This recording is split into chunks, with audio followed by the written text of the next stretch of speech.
Hi everyone, welcome back. Today in this video we will be downloading and install Python, and going forward I will be sharing my AI/ML learning journey too.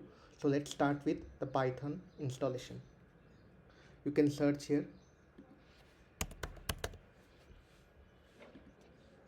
download Python. You can click on the first link. So here you can see the download Python. In case you are not getting this option, you can go here download and you can download from here. So I will just click on download. It is started downloading. So once it has downloaded, just click on this.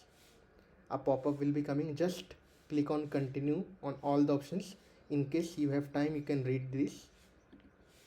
So you can to continue installing the software, you must agree to the terms and condition of the license agreement. You can click on agree and you can click on install. So it has asked for my system password. So it has started the installation of Python.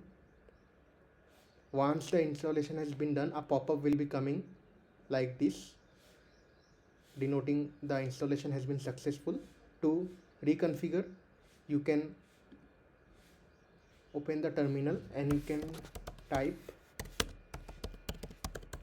Python 3 version. You can see here the Python has been installed successfully on my system. So this was all about in this video. If you are liking my content, please do like, share, subscribe my channel, and if you want to connect with me, the social media links are in the video description below. Thank you.